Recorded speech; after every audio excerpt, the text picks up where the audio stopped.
My first boyfriend, Mark, was diagnosed with cancer. Just before that, he left me standing at our wedding ceremony because he needed to be with her. Everyone told me I should be understanding. They said Claire was dying and I shouldn't hold his actions against her. Sometime later, Claire got pregnant. Mark actually asked me if I would raise their child after she passed away. He said it was her last wish. He asked, "How could I be cruel to an unborn baby?" I just looked at him and sneered. I pointed out that Claire probably also wished he could stay with her until the very end. Maybe he should just die along with her. After I ended things with Mark, his biggest rival, Ethan, told everyone he was interested in me. That made Mark really angry. But I didn't care. I didn't want Mark, and I didn't want his rival either. It was our wedding day. The large screen above the altar was playing a video montage showing happy moments between Mark and me. I was watching it, feeling happy, when I looked over and saw Mark. He looked pale and he was gripping his phone tightly. "What's wrong?" I asked.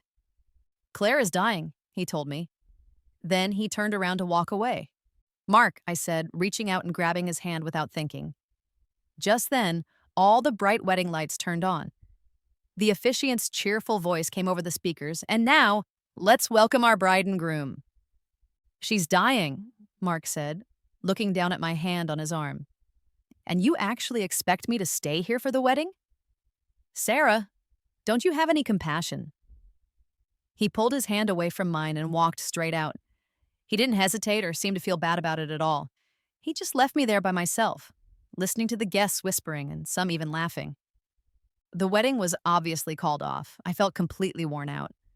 Nobody explained anything to me. I ended up alone in the house that was supposed to be our new home together, a place that should have been filled with happiness. I waited up for Mark late into the night, but he never came back. Instead, I saw he posted something online. It was a picture of Claire, looking pale and sad, sitting up in a hospital bed. She was holding someone's hand. Under the picture, he wrote, "She's going to be okay. I will always stay by your side." Most people probably wouldn't recognize the hand she was holding, but I knew it was Mark's. His hand has a small red mole near his index finger. The comments under the post were all telling him to stay with Claire and support her. Even one of his best friends commented, "Seriously, your wife is so selfish. It's a matter of life and death, and all she cares about is her wedding." So, they definitely knew it was supposed to be my wedding day with Mark. I laughed, but it felt bitter. Then I picked up the phone and called my lawyer. "I want a divorce," I told her. I didn't get any sleep that night. The next morning, Mark still hadn't come home. But his mother showed up. She hurried straight into our bedroom and started packing Mark's clothes into a bag. "Is Mark moving into the hospital?" I asked her.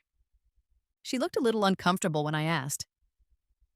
"Sarah," she said, "Claire has cancer and she doesn't have much time left. You know how sick people get anxious. They need someone with them. You need to be more understanding." "Can't her own family stay with her?" I asked. "Claire basically grew up with us," Mark's mom replied. "We are her family." Hearing that made me feel like it was all ridiculous. They were all one big family, so where did that leave me? Was I just the person on the outside? I decided to go to the hospital. I found Claire's room pretty easily. The room, which was probably plain to begin with, had been decorated to look warm and cozy. There were cute little decorations, stuffed animals, and even a vase full of sunflowers sitting on the windowsill. The nurse who showed me the way smiled and said, "Isn't it lovely? The gentleman did all of this himself. Claire loves sunflowers, so he spent all last night driving around the city to find these for her. He's really dedicated." Mark had never bought me flowers. When we were decorating our new house, he just told me, "You take care of it. I don't really enjoy doing these things." I had always just thought he wasn't a romantic person. But now, seeing him do all this for someone else, I realized he knew how to be romantic. He just didn't want to be romantic with me. Mark was standing by the window, carefully feeding Claire soup from a bowl. I tried to tell myself that Claire was sick, and this problem was between Mark and me. I shouldn't make a scene at the hospital, but my chest hurt really badly. I took a deep breath and knocked politely on the open door. Knock, knock. Claire was facing the door, so she looked over first. I hadn't even said anything, but her face went pale. She looked panicked and suddenly knocked the soup bowl right out of Mark's hand. Claire! Mark yelped. He quickly grabbed her hand, which must have gotten splashed with the hot soup, and hurried her towards the bathroom. I started to follow them automatically, but Mark turned and snapped at me. What are you doing here? I came to get an explanation, I said. Mark seemed to suddenly remember that he had abandoned me the day before. His face looked uncomfortable. Seeing this, Claire started crying loudly. I'm so sorry, she sobbed. I didn't mean to ruin your wedding. I was just so scared. I didn't know who else I could count on. Claire, it's okay. Nobody blames you. Please don't cry, Mark said quickly, wiping her tears away. Mark, it's my fault, Claire cried. Sarah has every reason to be angry with me. Maybe you should just go back home with her. I can handle being here at the hospital by myself. Don't say silly things, Mark said, looking hurt. He pulled Claire, who was pretending to leave, into his arms. Claire cried even harder, holding onto Mark's shirt tightly as if it were her only hope. Mark, she sobbed, I'm not scared of dying. I can't bear to leave you. You're all I have. Watching them hold each other so tightly, I felt like I was just an unwanted extra in their drama for the first time. Sarah, you should probably leave now, Mark said, sounding impatient when he saw I was still standing there. We can talk about this later. I left the hospital. As I was driving home, I got a text message from Claire. It said, Sarah, please don't worry. I'm not going to take Mark away from you. You two are engaged after all. I'll give him back to you when I die. Give him back? I thought. Didn't you just say you wouldn't take him? So why are you talking about giving him back? She replied, You know that's not what I meant. I just don't have much time left. I want to be selfish just this once. Can you please let me have him for the little time I have left? You two will have so much time together later on. I only want a little bit. Are you really going to argue with a dying person over this? Just because she was dying, did that mean I, as a healthy person, had to give in to everything she wanted? Why should I? I didn't want to lose my temper with someone who was sick, but Claire kept pushing my buttons. I was just about to send her an angry reply. But then Mark called me first. Sarah, he started. I already agreed to marry you. What else do you want? Do you enjoy making a sick person feel bad? I didn't do anything, I said. Claire cried so hard she passed out. And you're still saying you didn't do anything? Sarah, you've changed. The way you're acting now. You seem like a completely different person to me. Was I the one who changed? Mark didn't say anything. Just because I was alive and healthy, did that mean I wasn't allowed to feel sad or upset? Even when my wedding was ruined and my fiancé ran off to be with another woman? That's not what I meant, he said finally. Then what did you mean? Tell me, I pushed. Mark didn't answer. He just quickly hung up the phone. But right before he hung up, I heard Claire's voice in the background saying, Mark, I'm hurting. I decided I wanted to divorce Mark. As long as Claire was alive, I felt like I could never win against her. And once she died, I would always be compared to the memory of a dead woman. After all, people tend to remember those who have passed away as being more perfect than they were. But I couldn't just let Mark get away with everything easily, especially since I had paid for half of our house. I had also paid for all the renovations and had spent a lot of time decorating it myself. Hello, Sarah. This is Diane, the lawyer you contacted yesterday. Soon after, the lawyer I had called came to see me. I had started thinking about divorce the moment Mark left me at the wedding to go to Claire. About the divorce, Diane said, I'll handle everything for you in dealing with Mark. Don't worry, I will make sure you get the best possible settlement. Okay, I nodded. Diane, I have another question. Please ask, she said. I have all the receipts and a list of everything I spent on the renovations for the house. Now that we're getting divorced, do I have the right to decide what happens to those things? Absolutely, the lawyer confirmed confidently. I smiled. As soon as she left, I called the contractor I had used for the renovations. Can you come over and remove everything we installed? I asked. I don't want anything that Mark has used. There was so much stuff to remove that it took the contractor 2 full days to finish the job. During those 2 days, Mark never came home. I tore up all the photos we had taken together, only keeping the parts with Mark's face cut out. Because of all the noise and activity, many of our neighbors started gossiping, but I didn't care. I rented a small apartment to stay in for the time being. Finally, after being notified by the divorce lawyer and hearing from the neighbors, Mark found out what had happened over the past couple of days. I didn't answer any of his calls, so he sent me a flood of messages demanding to know what was going on. I knew it was time to go back and face him. When I got to the house, Mark was standing in the middle of the wreckage. He looked furious. "Sarah, what is this stunt you're pulling now?" he yelled. It was almost funny. The person who did something wrong was acting like he had the right to criticize me. "Mark, let's just get a divorce," I said. I felt too tired to argue with him. "Is this because of Claire?" he asked. I didn't say anything, just looked at him. "I already explained," he continued. "Claire is sick. She has cancer. She doesn't have much time left." "Do you really need to fight with someone who's dying?" "No, Mark," I replied calmly. "I'm fighting with you." "Sarah, stop twisting words," he snapped. "Claire is truly in a terrible situation." I sighed as I looked at him. What does any of this have to do with Claire? I crossed my legs and managed a small smile. Exactly. What does this have to do with her? Why do you keep bringing her up to defend yourself? Or maybe you know deep down that what you did was wrong and you need to use Claire's situation to feel better about playing games with both of us. How shameful, Diane, my lawyer, commented from beside me. Mark glared at her, his hands clenched into fists. Diane didn't back down. She stared right back at him. "I have the right to speak," she said firmly. "And if you assault a lawyer, you'll have to deal with the legal consequences." "I don't agree to the divorce," Mark shouted. "What makes you think I'm asking for your agreement?" I asked. Talking to him felt like a waste of breath. So I just nodded to Diane. "I'll leave it to you," I said. I stood up to leave, but Mark suddenly lunged forward and grabbed my wrist. He squeezed so hard that it hurt sharply, like my bone might crack. "Let go," I demanded. "No, Sarah, I don't understand," he pleaded. "Why did it have to come to this? We got married, didn't we?" "Didn't you cancel the wedding?" Diane pulled Mark's hand off my arm, stepping between us. "When did I ever say I canceled the wedding?" Mark tried to reach for me again, but Diane pushed him back. "Oh, you didn't say it," I said, rubbing my wrist, which was now red. "You just did it." Guilt flickered across Mark's face for a second, but then his expression hardened into an accusing stare. "We were together for so many years," he said, "and you can just throw it all away like this, Sarah? Don't you have any feelings?" "I used to have feelings," I replied flatly. "They died."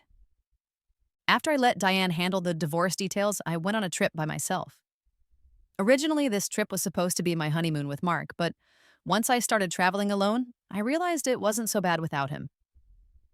I didn't have to worry about choosing places Mark would like. I didn't have to plan every single detail perfectly beforehand. I didn't have to constantly check his mood or feel bad if he seemed unhappy. I just did whatever I felt like doing. I went wherever I wanted to go and bought whatever I wanted to buy. If I felt tired, I just stayed in my hotel room all day. There were no more compromises. I was living just for myself. I hadn't felt that kind of freedom and happiness in a long time. Now, I felt incredibly thankful that I had decided to get a divorce. I could be perfectly happy on my own. Getting divorced wasn't the beginning of a sad life. It was like starting over. The night before my trip was supposed to end, Mark called me again. "Sarah, you can't do this to me," he said, his voice sounding full of pain. "Did all those years we spent together mean nothing?" I knew Diane must have been putting a lot of pressure on him with the divorce proceedings. "But," I interrupted, "are you calling me from Claire's phone?" "Well, if you hadn't blocked my number and my mom's number." "So you really are using Claire's phone to call me? That means she's right there with you, isn't she? How can you talk to me like this in front of someone who's dying? She loves you so much, and she's suffering so much. Mark, she's dying. Why aren't you focusing on her feelings and taking care of her instead of bothering me?" These were the same kinds of words Mark had used to manipulate me before, and now I was throwing them back at him. "I'm flying back tomorrow," I added. "Let's get the divorce papers signed." "Never!" Mark yelled furiously. I didn't care what else he had to say, I just hung up. But as soon as I fell asleep that night, the nightmare started again. Even though I was trying hard to move past the pain this relationship had caused, I kept waking up from bad dreams, even though several days had passed. Every night for the past few days, when I drifted off to sleep, I would dream about the wedding scene again. In the dream, Mark would leave me standing there alone. The bright lights would shine only on me, and everything else around me would be dark. Then, faces would slowly appear out of the darkness, and they would all be mocking me. I felt like a clown, surrounded by those sneering faces. They laughed at me and accused me. Love doesn't care who came first. If you're not the one who's loved, you're the outsider. Sarah, you're the other woman. You're an adult, yet you're arguing with someone who's dying? How petty. If Claire hadn't suddenly left the country back then, their child would probably be starting kindergarten by now. At the very end of the dream, I would see Mark. I'd run towards him, hoping he would tell me that things weren't really how they seemed. But he would just turn around with a cold look on his face and ask, "Sarah, why aren't you the one who's dying?" Mark always asked if the years we spent together were fake. They weren't, not at the beginning. But when he abandoned me at our wedding, all those feelings just vanished. Now, when I thought about our time together, I didn't remember the years of companionship. I just remembered the nightmares. In the end, I couldn't finalize the divorce with Mark the very next day. Just before my flight was scheduled to leave, I suddenly got acute appendicitis. The pain was so bad I almost passed out. My hands were shaking as I tried to dial emergency services, but the pain was so intense I couldn't even speak. I didn't even have the strength to hold onto my phone anymore. It slipped out of my hand. "Don't worry, I've got this," a calm voice said. A large hand caught my phone before it hit the ground. The person spoke comforting words in a familiar language, then coolly switched to English and explained my situation to the emergency operator on the phone. With his help, an ambulance arrived quickly at the airport and took me to the nearest hospital. The pain made me drift in and out of consciousness. I could vaguely hear sounds around me, but my eyes felt heavy, and my arms and legs felt like they were filled with lead. It felt like my spirit was floating away from my body. I could sense the hospital staff rushing me down a hallway. "We need to operate immediately," someone said. "Is her family here?" "The patient is unconscious. We have to inform her family and get their consent to operate." "Her phone is ringing. Maybe it's her family." "Answer it. Put it on speakerphone." "Hello, are you the patient's family member?" one of the medical staff asked quickly. "The patient. What happened to her?" It was Mark's voice. The medical staff briefly explained what was going on. I thought anyone would know the right thing to do in that situation. But I never expected Mark to actually smirk on the other end of the line and say, "Sarah, beg me. Beg me not to divorce you, and I'll agree to the surgery." The medical team didn't understand what he said, but I was so angry I almost laughed. If I weren't barely conscious, would you even have a say in this?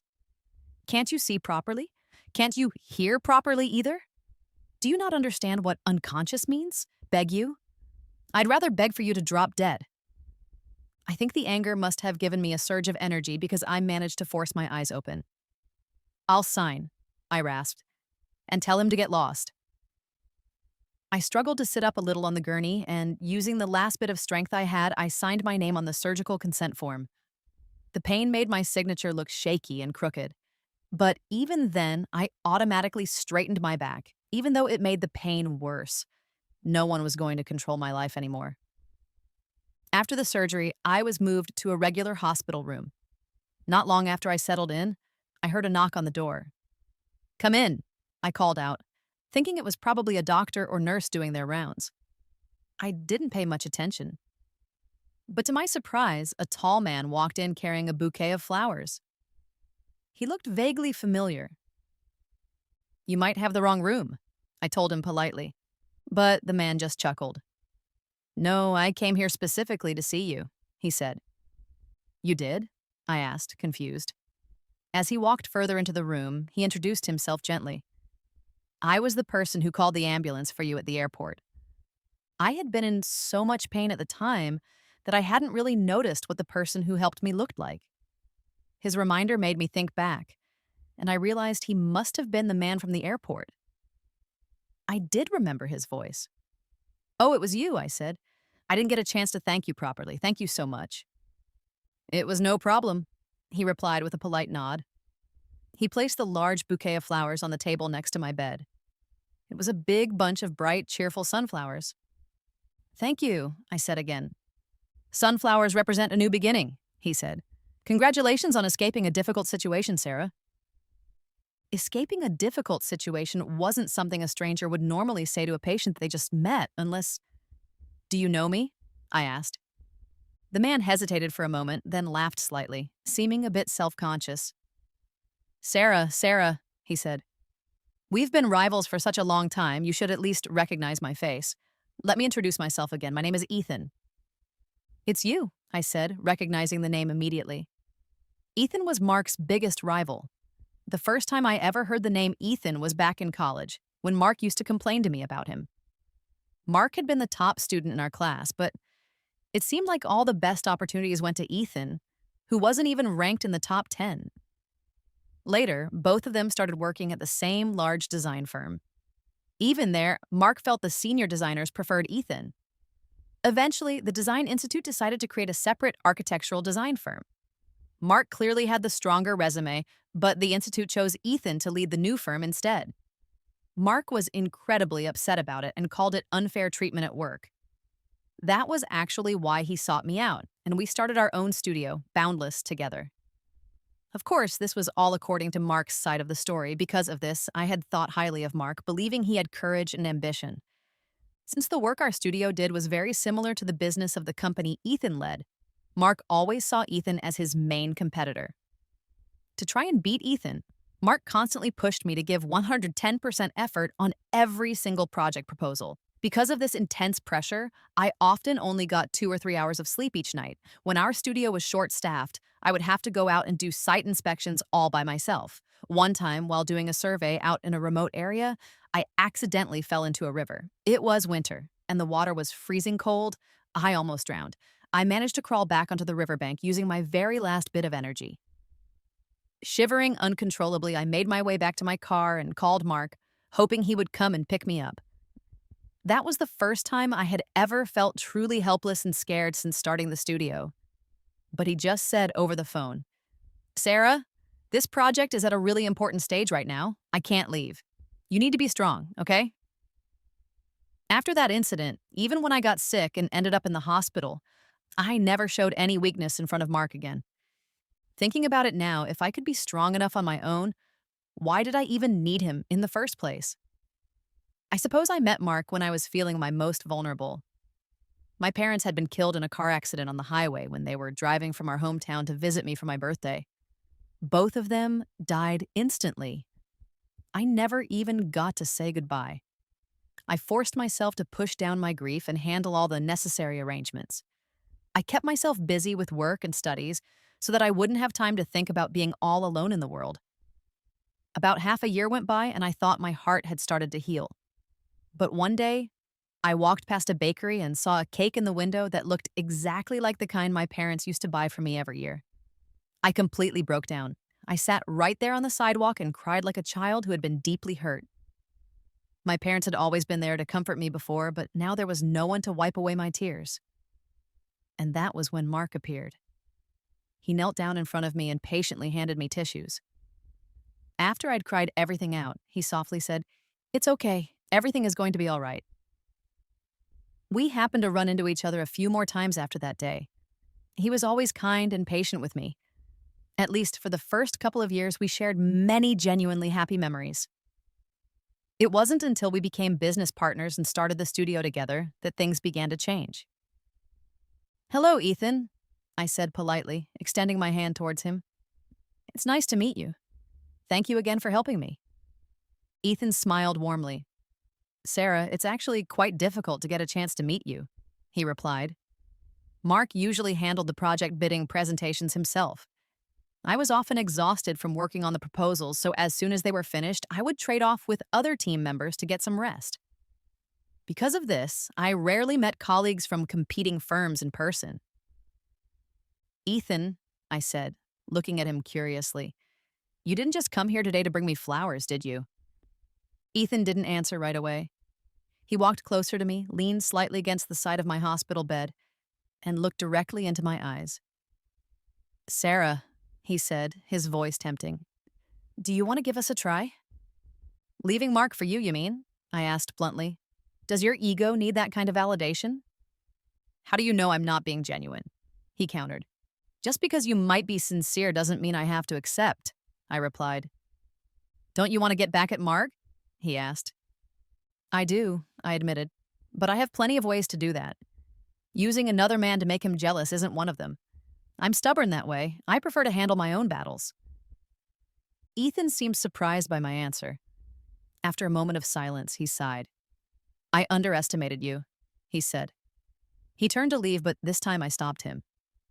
"Ethan," I called out, "I have zero interest in starting a relationship with you, but I am very interested in the kind of work your company does." Ethan looked back at me, clearly surprised. "Does your company have any job openings?" I asked. "What makes you think we would hire you?" he asked, a challenge in his voice. "The fact that my proposals beat yours 3 times," I replied confidently. This time, Ethan laughed genuinely. He walked back over to me, shook my hand firmly, and said, "Sarah, I look forward to the possibility of working with you. I'll see you when you get back home." Because of the appendectomy, I had to stay abroad longer than planned. While I was recovering, I asked Diane to handle my resignation from the studio I shared with Mark. Mark called me several times using different phone numbers, but I just hung up and blocked each new number. He even went so far as to report me as a missing person to the police, which forced them to call me and ask me to speak with Mark. "Sarah, how could you just quit? I won't allow it," Mark shouted into the phone before the police officer could even finish explaining why they were calling. "Mark, did you forget?" I replied calmly. "I'm a partner in the studio, not your employee. I don't need your permission to make my own decisions." "Even if you're a partner, you can't just resign like this," he argued. "Is there a law that says partners can't resign?" I asked.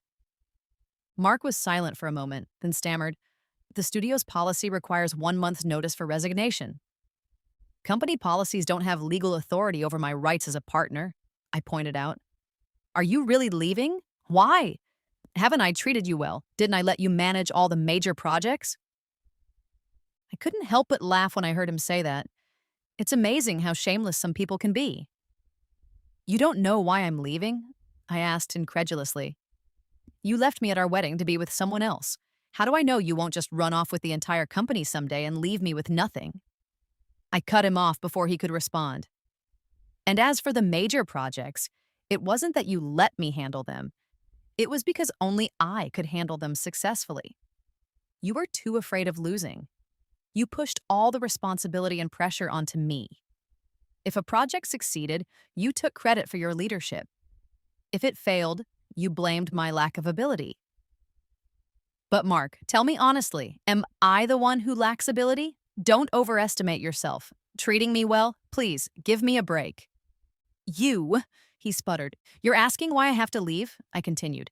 "Do you really think I would stay here just to help you and your friends succeed? I'm not that generous." "Sarah, don't push things too far," he warned. "Just sign the divorce agreement," I said firmly, "or I can show you exactly how much further I can push things. Mark, you really don't want people finding out about the true financial state of your studio after our partnership ends, do you?" After saying that, I hung up the phone immediately. I knew Mark didn't want the divorce, but it was going to happen whether he liked it or not. I never expected that the first person I would run into after returning to the country wouldn't be Mark, but Claire. Even though I had blocked her number and social media profiles, she somehow found out where I was and asked to meet me downstairs outside the building. The very first thing she said to me was, "I'm pregnant with Mark's baby." It had only been about 20 days since the day of the canceled wedding, and Mark, the same man who kept saying he didn't want to get married, had already gone back to sleeping with his first love. It was disgusting. "Really? Congratulations," I replied dryly. "Do you need me to make an appointment with a colon specialist for you ahead of time?" "What?" Claire looked confused. I smirked. "Well, when two trashy people get together and have a baby, it usually means things are going, you know, down the drain." "You?" Claire's face turned bright red with anger. "Did you actually come here expecting me to praise you or something? Did you think I'd act all polite and classy? How can you be so rude? She stammered. Claire looked like she was about to explode with anger, but she couldn't think of anything sharp to say back. Finally, she just gritted her teeth and said, "Believe it or not, I never wanted you two to get divorced. Are you hoping I'll die so you can take care of my child?" I retorted. "I thought you were just trashy, but it turns out you're actually quite cruel." "Nancy, do you think you're so wonderful? If you're so great, why couldn't you keep your man?" She shot back. "Good things are worth holding on to," I replied calmly. "Things you can't hold on to are usually just garbage. Consider him my charity donation to you." "You?" Claire looked furious. "You know, Sarah, I don't know why you came to bother me today, but seeing you like this just proves one thing. You really are pathetic." "Pathetic? Why would I be pathetic?" She scoffed. "Mark is completely devoted to me now, and he'll love our child too. Even if I die, he'll always keep me in his heart." "Have you actually talked to your doctor?" I asked her directly. "Do you understand the risks involved for you if you carry this baby to term?" Claire's face suddenly went pale. It was clear she knew that having this baby could shorten the already limited time she had left. "You keep saying Mark loves you," I continued. "If he truly loved you, he wouldn't have let you get pregnant in the first place. Whether you decide to end the pregnancy or have the baby, you're the one who will suffer the consequences. His love and his memories, what are they really worth?" "You just don't understand," she mumbled. "I don't understand," I scoffed. "Relying on a man and a child to feel like you have value just shows how little you think of yourself. Instead of putting your trust in a man, maybe you should think about setting up a trust fund for the child while you still can. Who knows if some other woman will end up sleeping with your great love and become the new stepmother to your precious baby." When I walked away, Claire was still sitting on the bench outside, looking lost in thought and unable to respond. By the way, what did she even want from me? Oh well, it didn't matter anymore. Actually, I should probably thank her. Not long after I left her there, the banner I had ordered was delivered. It was made of bright red velvet fabric, and the gold letters stood out brilliantly. "A sincere thank you to Ms. Claire for her selfless sacrifice in rescuing the scumbag Mark." The shop owner had even kindly offered to hang a duplicate banner near the entrance of the hospital for free. I had expected Claire to run crying to Mark and that Mark would then come find me, furious and ready to cause a scene. But he didn't. He just quietly signed the divorce papers. Then, he went with me to the government office and we officially registered our divorce. As we walked out of the building, Mark's face looked dark and angry. "Sarah, you're going to regret this," he said through clenched teeth. "Look at you," I replied coolly. "You talk as if you're already full of regrets." Mark's expression only got darker. I didn't care what he was thinking. I just got in my car and drove away. That same afternoon, I officially started my new job at Ethan's design firm. The team there was young and energetic. Everyone had their own unique personality, but they were all pretty cool people. It was easy to get along with them. I quickly became familiar with everyone, and we started collaborating well on project plans. To be honest, work was still tiring, especially when project deadlines were approaching, but it felt much less stressful than working at the old studio. After all, many of the employees at the old place were Mark's friends or former classmates. They often slacked off, knowing they probably wouldn't get fired because of their connection to Mark. They even seemed to think I was just being bossy and using my position as a partner whenever I tried to enforce some basic discipline. Plus, here at the established design firm, I had opportunities to learn much more and even get advice from experienced leaders in the industry. One senior designer even told me, "Trying to be innovative isn't wrong, but remember that many buildings are ultimately designed for people to live and work in. Practicality is very important. Don't get so focused on being innovative that you forget the main purpose of the building." He added, "I once had a student who was like that. He was talented but very arrogant. He thought my advice was holding him back, so he ended up quitting." Oh, so this was what Mark had described as workplace bullying. I thought I wouldn't have much more interaction with Mark, but he cornered me after a project bidding event, his eyes looking red. "Did you leave the studio because of him?" Mark demanded, pointing at Ethan, who was standing next to me. In the few months since I'd last seen him, Mark had lost a lot of weight. Even though he had clearly tried to clean himself up for the bidding event, the dark circles under his eyes and the bloodshot look showed that he wasn't doing well. Knowing that he wasn't thriving actually made me feel a bit better. Do you think Sarah is like you? Ethan sneered, his tone showing clear respect for me. What a disgrace, one of Mark's former colleagues who was with him chimed in sarcastically. Running off with the studio's money and betraying us. Scumbags like you don't belong here. Running off with the studio's money?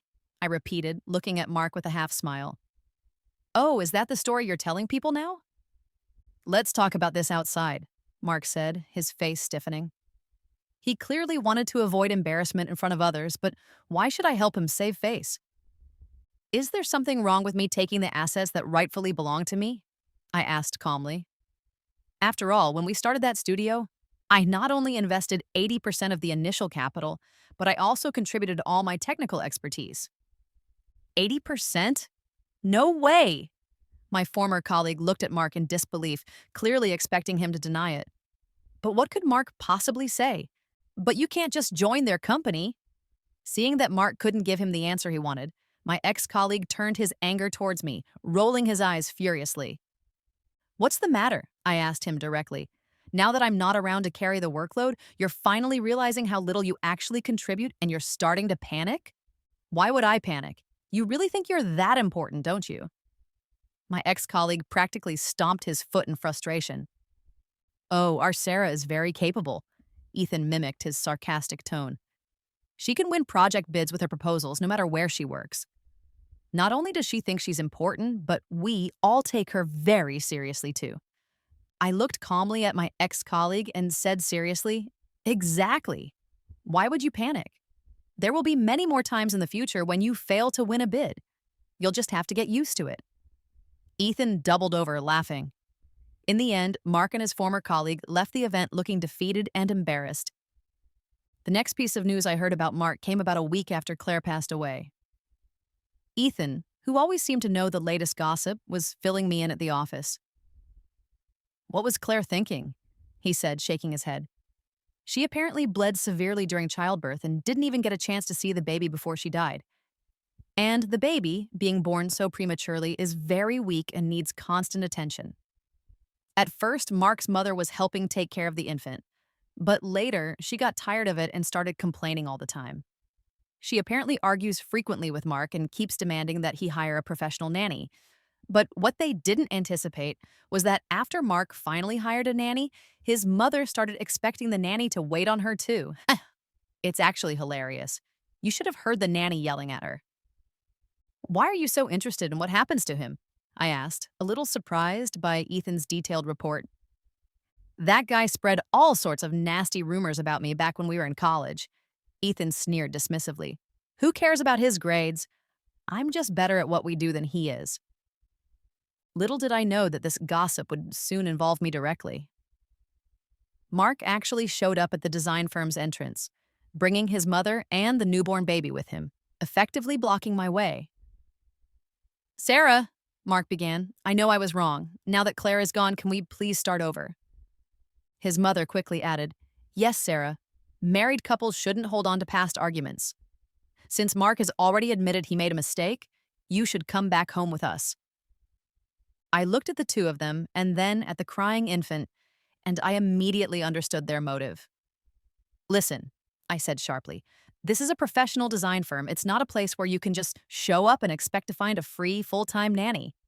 Sarah, how can you talk like that? Mark's mother looked genuinely offended.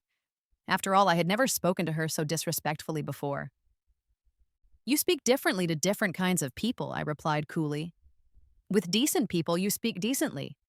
With indecent people, you say whatever comes to mind. You? Mark's mother looked like she might faint from anger, still holding the baby. Enough! Mark stepped forward. Sarah, I'm telling you, I'm willing to reconcile with you. Can't you find it in your heart to make space for a child? Raising him was Claire's dying wish. Can't you show some respect for the dead? I laughed coldly. She also wished for you two to be together forever, in life and in death. Why don't you just go die with her? There was no point in talking to them anymore. I called security and had them escorted out of the building. I thought Mark must have way too much free time on his hands. Otherwise, why would he keep bothering me? It seemed like it was finally time for Mark to spend some time thinking about his actions, perhaps behind bars. After I took most of my capital out of our former studio, Mark had signed a partnership deal with another company to keep the business afloat. However, this new partner company wasn't entirely honest in its dealings. They had been secretly taking financial benefits from the partnership that they weren't entitled to, and so far, they hadn't been caught. Although Mark wasn't actively involved in their scheme, he knew about it, turned a blind eye, and accepted his share of the illicit gains. I had actually discovered their dishonest methods back when I was still working at the studio. If Mark hadn't stopped me at the time, and if they hadn't quickly paid back the money, since it was their first offense, I would have reported them to the authorities back then. Ever since discovering that, I had kept very close track of the company's financial records, making sure they couldn't find any other loopholes to exploit. They were clearly unhappy about my scrutiny and continued to spread negative rumors about me, even trying to damage my reputation within my new company. I hadn't planned on getting involved in their messy situation, but since they kept trying to cause trouble for me, I decided it was time to deal with them once and for all. I arranged a meeting directly with the head of the company they had partnered with. My professional abilities and reputation had become quite evident over the past year, so they readily agreed to meet and talk with me. Nobody else knew what we discussed during that meeting. All I know is that the very next day, Mark and his shady business associates were publicly handcuffed and escorted into police cars. They wouldn't be getting out anytime soon. I heard later that they were charged with embezzlement and would likely face significant prison time. Well, well, Ethan said, deliberately making sure I overheard him talking about it.